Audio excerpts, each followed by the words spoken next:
কিছু বলেনি। ওনারা মূলত যেটা জানতে চেয়েছিলেন যে আচরণবিধির বিষয়গুলো যে লঙ্ঘিত হচ্ছে আমরা কিভাবে এটাকে ম্যানেজ করতেছি বা আমাদের ম্যানেজমেন্টটা কি। যে আমরা বলেছি যেটা গতকালকেও আপনাদেরকে বলেছি যে ইলেকট্রাল এনকোয়ারি অ্যান্ড অ্যাডজুডিকেশন কমিটির রেসপেক্টিভ রিটার্নিং অফিসার এনাদের কাছে এবং এর পাশাপাশি আমরাও এখান থেকে আমাদের কাছে যেগুলো নলেজ আসছে আমরা যেটা যেমন আজকে সকালে একটা কমপ্লেন এসছে একটা পার্টিকুলার জেলার সম্পর্কে আমরা রিটার্নিং অফিসারের কাছে পাঠাবো, কারণ আমাদের তো সেকেন্ডারি ইনফরমেশনের উপরে কাজ করতে হচ্ছে। আমি তার ওখানে ব্যক্তিগতভাবে ওখানে উপস্থিত নাই, কাজে আমাদেরকে রিটার্নিং অফিসারের কাছ থেকে তথ্য নিয়ে তারপরে যেটা প্রয়োজন সেটা করবো এবং এগুলো আমরা দ্রুততার সাথে নিষ্পত্তি করার চেষ্টা করছি। আগামী 31 জানুয়ারি জামাত মহিলা সমাবেশ ডেকেছে, তাদের পক্ষ থেকে বলা হচ্ছে তাদের মহিলা কর্মীদের উপর হামলা হচ্ছে। তো এই বিষয়ে এটার ব্যাপারে আমি আপনি 31 তারিখের প্রোগ্রামটা ডেকেছে আমি নিজে জানি না। আর আপনার টানা তৃতীয়বার অর্জন করেছে দেশের সেরা সুপার ব্র্যান্ড স্বীকৃতি বসুন্ধরা টিস্যু। এই মুহূর্তে আমাকে মার্কিন দূতাবাস রাষ্ট্রদূতের ব্যাপারে জিজ্ঞাসা করেন, ওইটার ব্যাপারে সিকিউরিটি নিয়ে ওনারা জানতে চেয়েছিলেন যে আমরা আমাদের ব্যবস্থাপনাটা কি। আমরা বলেছি যে আমরা প্রায় 9.5 লক্ষ আপনার সিকিউরিটি কর্মী বিভিন্ন স্তরে কাজ করবেন সেটা বলেছি। স্যার ইউএসএ স্যার অফিশিয়ালি কোনো অবজারভার পাঠাবে না, কিন্তু ইন্ডিপেন্ডেন্টলি দূতাবাস থেকে তারা অবজার্ভ করবেন।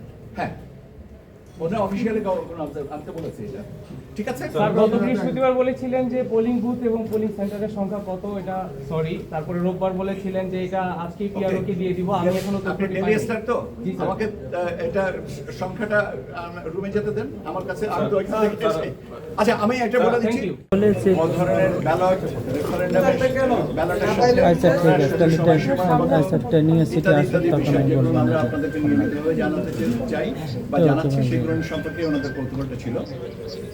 আমরা আমি ওনাকে আমাদের ব্যালট পেপারের আকার আকৃতি এবং বিস্তৃতি সম্পর্কে আমাদের প্রশিক্ষণের বাবদ যে ব্যবহার করি আমরা সেটার একটা নমুনা দেখালাম। ওনারাও দেখেছেন এবং মোটামুটিভাবে আমাদের কাছে যেটা বলেছেন যে এটা একটা জটিল বেশ কষ্টসাধ্য একটা ব্যাপার, তবে যে উইশটা আসছে লাখ এইটা একটা। এর পাশাপাশি ওনারা জানতে চেয়েছিলেন যে আপনার কোড অফ কন্ডাক্ট যে সমস্ত বিষয়গুলো আসছে এগুলো সম্পর্কে। তো আমরা বলেছি যে আমাদের এখানে ইলেকট্রাল এনকোয়ারি, আমাদের এখানে কমপ্লেন্ট ম্যানেজমেন্ট সেল আছে, আর আমাদের কনস্টিটিউয়েন্সি লেভেলে আপনার যে electoral enquiry committee, electoral enquiry and adjudication committee, magistrates যারা আছেন তাদের সাথে যোগাযোগ করে এই জিনিসগুলোকে সমন্বয় করা হচ্ছে। আরেকটা জিনিস ওনারা জানতে চাচ্ছিলেন যে কোনো জায়গায় কোনো আইন শৃঙ্খলা বাহিনী বা কারোর কাছ থেকে কোনো ওভারডুইং যে কোনো খবর আমরা পেয়েছি কিনা। আমরা যে দেখেন প্রাথমিকভাবে এই খবরগুলো আসে স্থানীয়ভাবে, আমাদের এখানে যদি আসে এমন কোনো এরকম কথা হয় আমাদের নলেজে নাই। যদি এটা হয়ে থেকে থাকে তাহলে স্থানীয়ভাবে এটাকে নিষ্পত্তি করা হয়েছে, আর যদি স্পেসিফিক করে কিছু বলেন তাহলে আমরা এটার উত্তরটা দিতে পারবো। এর সাথে হচ্ছে আপনার ভোট কেন্দ্রের ব্যবস্থা, যাতায়াতের ব্যবস্থার কথা জিজ্ঞেস করলেন।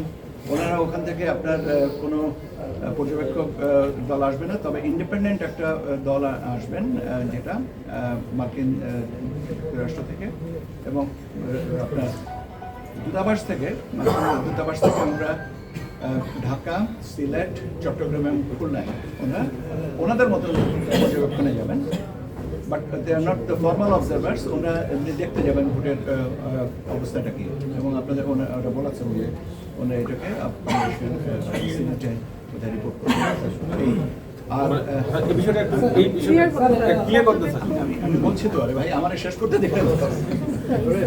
ওনারা বলেছেন যে এরকম 4টা জায়গায় ওনাদের দূতাবাস থেকে প্রতিনিধি দল যাবেন দেখার জন্য, এবং সেটার ব্যবস্থাটা কি এবং ওনারা ইন্ডিপেন্ডেন্টলি যাবেন, ওরা অবজারভার হিসেবে না, বাট অবজারভারে যে আমাদের তালিকাভুক্ত অবজারভার সেটাতে না, ওনাদের মতন যাবেন। সেখানে আমরা বলছি যে তোমরা যাবে, অসুবিধা কি, যে দেখতে যাবে তারা, তাতে তো অসুবিধা নেই।